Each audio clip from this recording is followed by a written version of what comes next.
I was looking at my relocation checklist and I just thought about talking about that today in this video. If you have watched some of my videos, you would have known by now that I talk about relocating back home. And when I'm talking about relocation, it's not something that I am thinking about or something that is going to happen maybe years to come, but this is something that is going to happen in the next uh, few months maybe. So it's coming, and it's coming very soon. So I was just looking at that and just reflecting on my journey and just thinking about the things that I would need. And because when I'm going to back to Zimbabwe, I'm going to be living in the rural areas, and it's not a place that has been there. It's a place that I'm developing whilst I'm here. So it's a place that I started to develop a few months back, and I want to go and live there. It's virgin land. Everything is starting from scratch.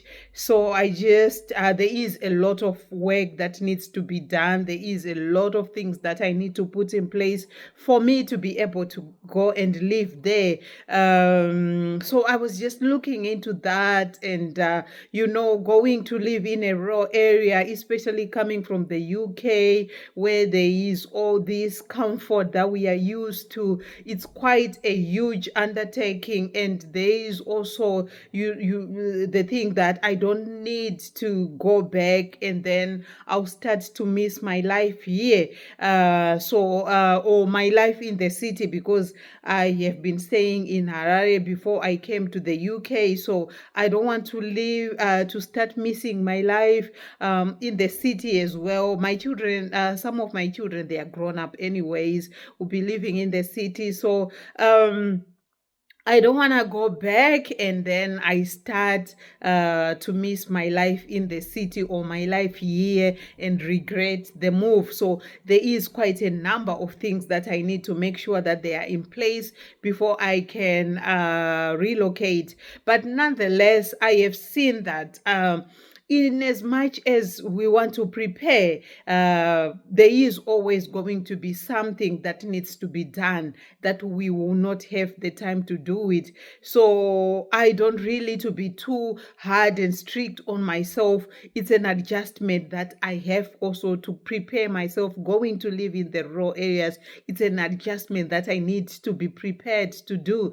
So I don't need to be too hard on myself to push myself to say, if this is not in place, then I'm not going back, because that time will it's difficult to go to to reach a time that you say everything is now set, everything. So it's very difficult. Even on our deathbed, I'm sure there will be still things that we would wish we would have done, would wish to have more time or more a bit more resources to do one or two things.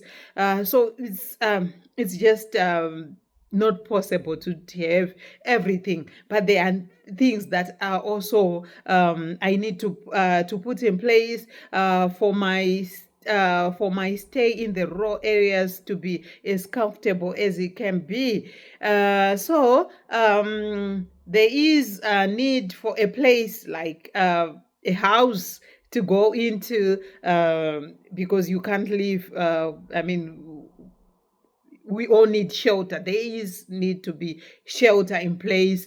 There is need for water. There is need for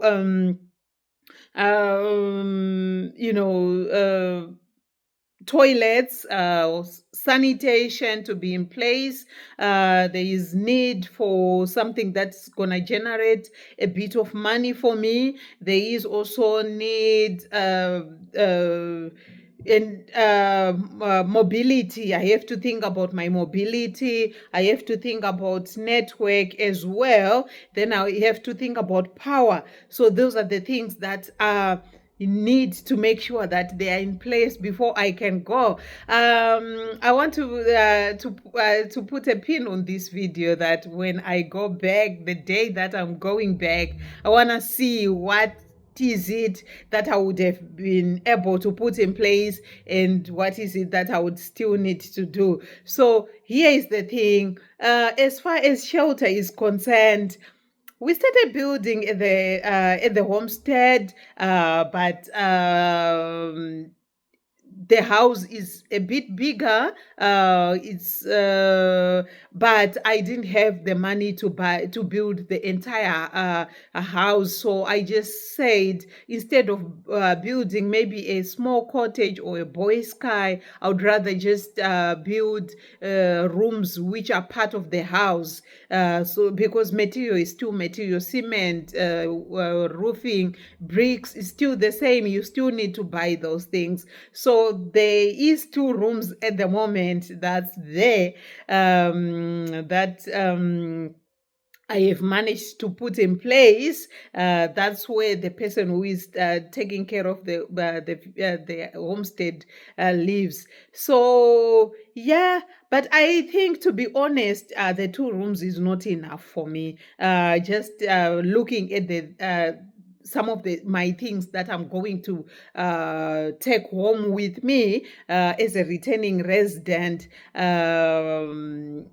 I think that the 2 rooms won't be enough. So I need to put maybe 2 more rooms. So that's where I am.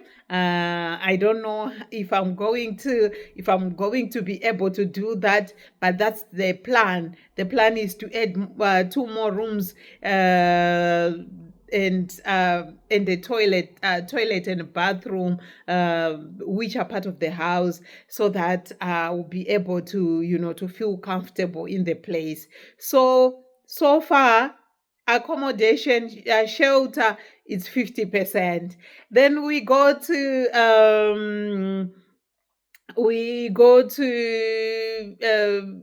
sanitation facilities, toilets. Like I said, it's virgin land, so there is nothing there. It was just like trees, So yeah, at the moment we haven't finished the issue of a toilet, and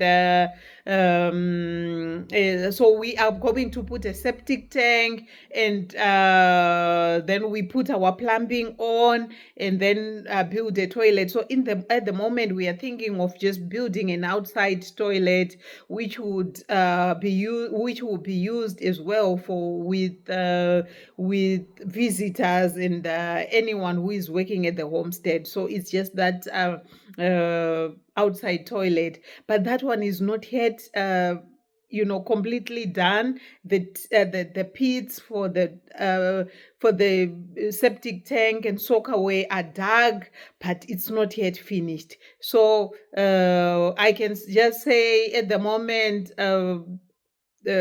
toilets, we are at about 30%. We are not yet there. And then comes water. My preference would have been a bowl, something that I'm sure that we always have water at the homestead. But the budget was quite heavy for me, and I did not manage to put that in place. But nonetheless, we still need water at the homestead. So we managed to put a well there. It's working. It's already covered nicely and hygienically. So that's there. So as far as water is concerned, I'm not so sure, but right now it's towards it's actually in the middle of the dry season, and but we still have water. So I would want to say that water, as far as water is concerned, I'll put us on a 80%, because we are not so sure viable the well is going to be, if it's going to last us, because the person who is there at the moment is just one person, so maybe they are not using that much waters at the end of the day, so that's why we still have water. But I'm sure that can take us, it can cover us a bit more. So I'll put that at 80%. So that's there. At least that these three things, the work has been already done and there is something in place. So I'm really grateful about that. Then there comes power. Power that's that's like 0% done.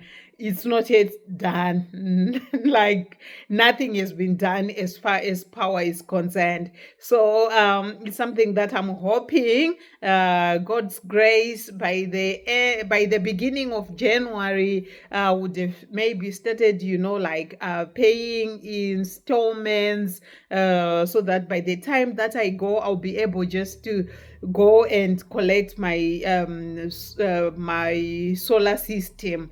Even if it's going to be a 3 kV, it's better than nothing, really. So yeah, as far as power, nothing is in place at the moment. Then we go to internet.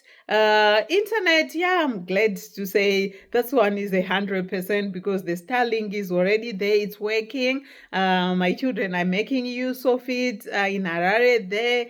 What I'll just need to do when I go there, maybe is just change the address and take the system with me. So it will also need the power for it to be able to work. So that one is already sorted. Maybe I can just say 95%, because it would need the power, which is not yet there. But at least it's been secured, it's been bought, it's there. So I'm happy about that.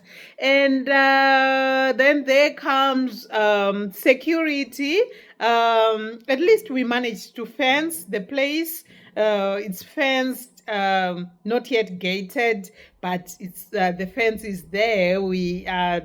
I mean, I don't think a gate is gonna cost that much money, so it's something that can be arranged as soon as possible. And so that's done almost 90% as far as security is concerned.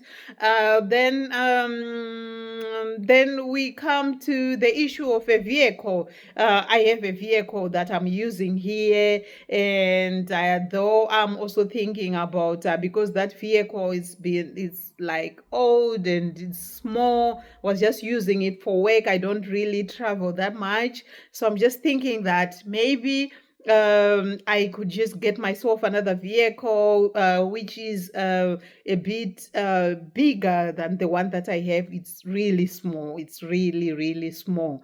But in the event that I did not manage to buy a vehicle, I wouldn't worry myself. I can still take that vehicle with me on my returning resident. So, as a returning resident, so I won't worry myself. So I can safely say a vehicle is there. What is just left is the shipping cost, which is left. So fingers crossed, I'll be able to put that money aside and pay for my shipping. But anyways, I wouldn't want to go back home leaving my things here, so I would really have to work for it and make sure that it's there before I return. So as far as that is concerned, so I'm covered.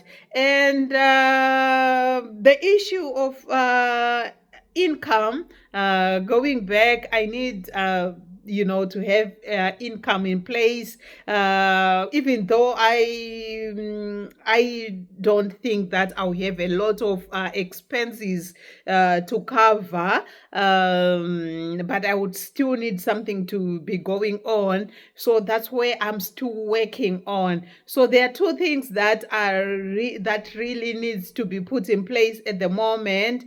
It's the power, it's the issue of income. So I am working on that, and I'm just hoping that everything works out fine and everything goes according to plan. My income is quite stretched because it's a single income, and the things that I do, I mean, the bills and the responsibilities that I have, they are quite heavy. So I'm left with just a little money, and that little money is the one that I need to, really push to be able to do the things that are not yet started. So, which is the income and also the power. So, yeah, I just thought I should just quickly talk about it. And I'm quite excited about the progress so far.